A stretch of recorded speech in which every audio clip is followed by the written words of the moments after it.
Hi there. My name is Kathy, and I wanted to talk to you about Meniere's disease. Meniere's disease is an inner ear disorder. It causes vertigo, just like you're sitting on a Ferris wheel or a merry-go-round, just spinning as fast as you can. And it causes you'll get physically sick, like to the point where you're praying to the porcelain god, and there's also there's other things that happen with it too. Like in my case, I just break out in these huge sweats.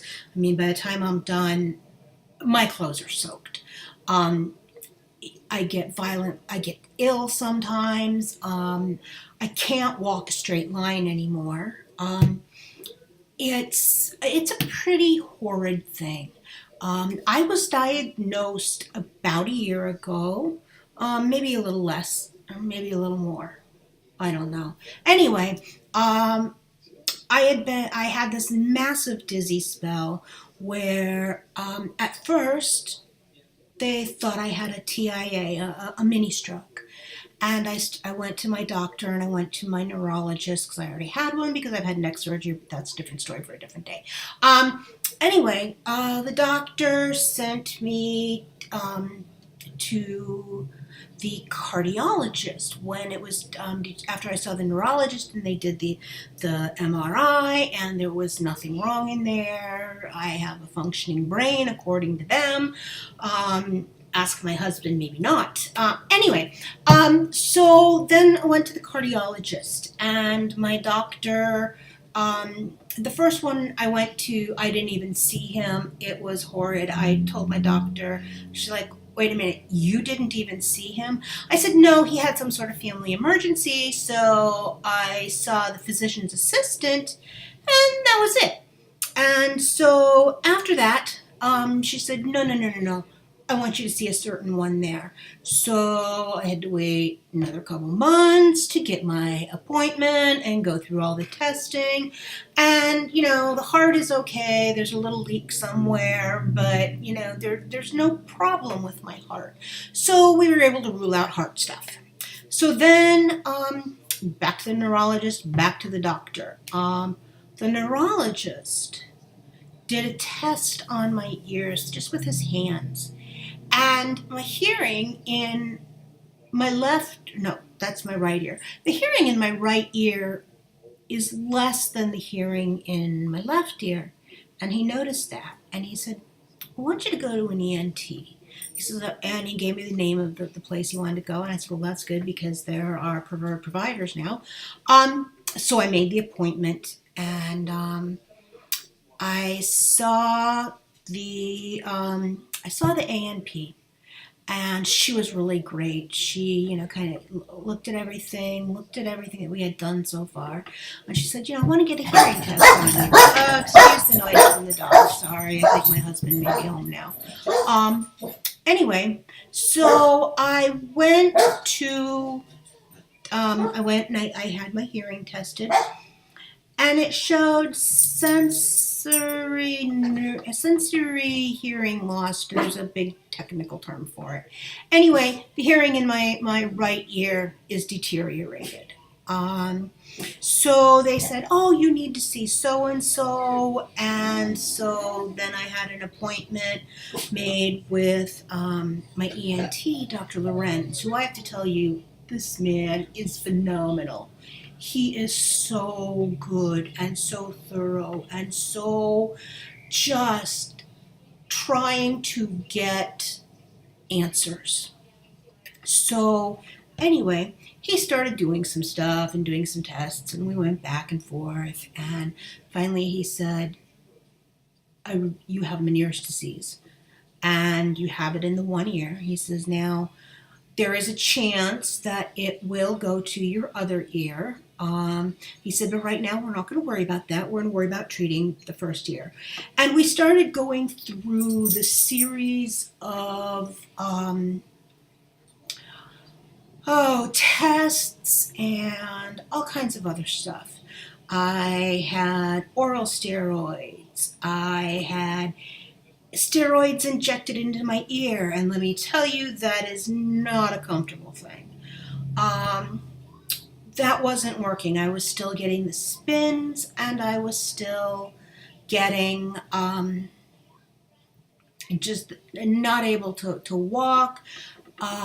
All of these things. I mean, I can walk, I just can't walk a darn straight line. I'm grateful in my house that, we have hallways that I can hold onto the walls upstairs.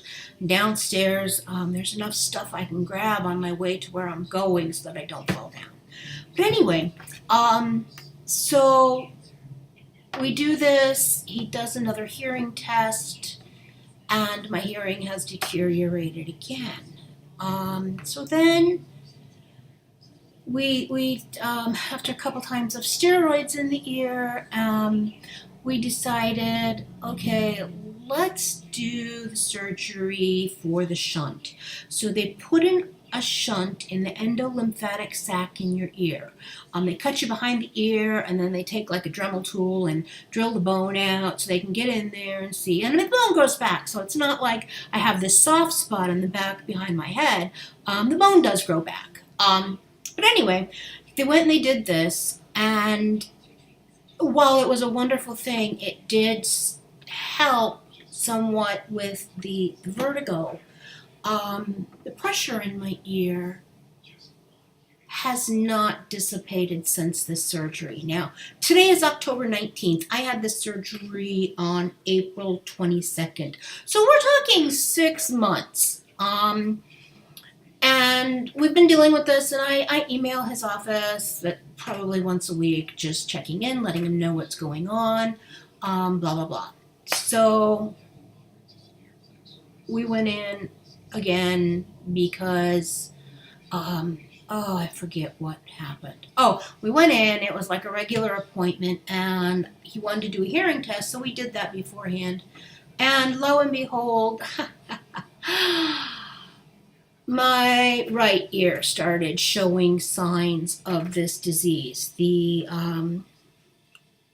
hearing pattern on the audiogram or whatever it is was very similar to the hearing pattern on my left ear, which says, sensorineural hearing loss, you're not going to get this back. And he came in the office and he's like, I said, okay, so what are we going to do? And he says, we're going to talk about your left ear. And I said, what? He says, the hearing loss you're talking about is probably because your left ear has decreased quite a bit.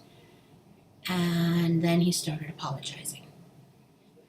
And he apologized through the entire visit.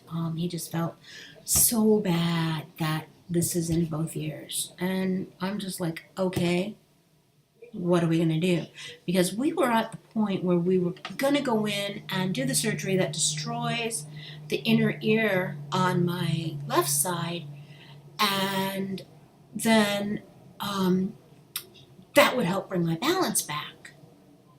Well, because it's in both ears, it's not going to bring my balance back. I now walk with a cane.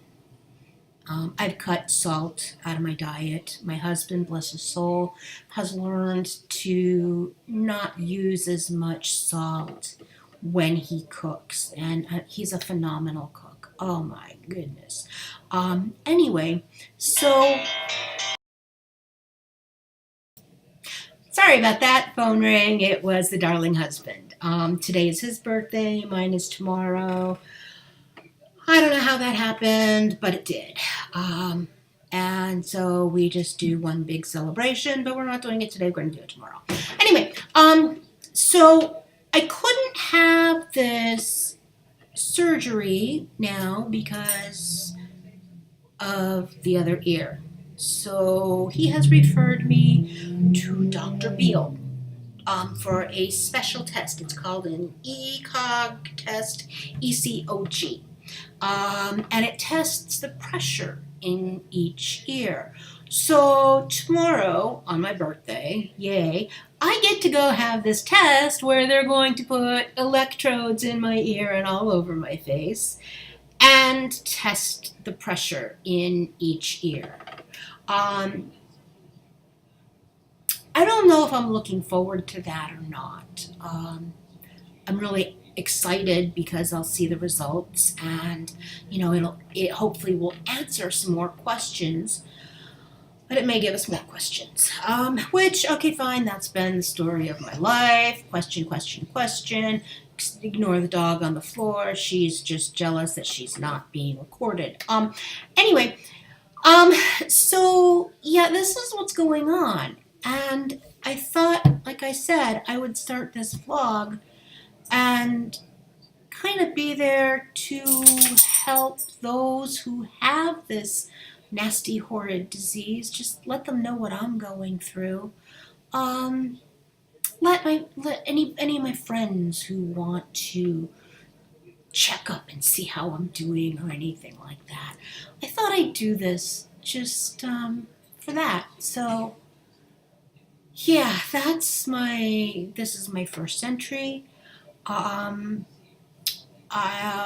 do these as often as I can. Please excuse any noise that goes on in the background because sometimes the grandkids are here or the dogs go crazy or the husband wants something, blah, blah, blah, blah, blah, blah, blah. So anyway, that's my story. Let me know what you think. You can send me an email. You can use the email that's attached to this account, Mrs. Mac Goblin Goldcast at gmail.com. I have that set up just because my husband and I are gamers, and he used to have this thing called Goblin Goldcast, he and his buddy, and now he's working on getting something else, but we just did that. So anyway, I'm gonna go. The oven is going off. I have pumpkin cranberry bread in there. No salt, so that's gonna be good. Anyway, let me know what you think.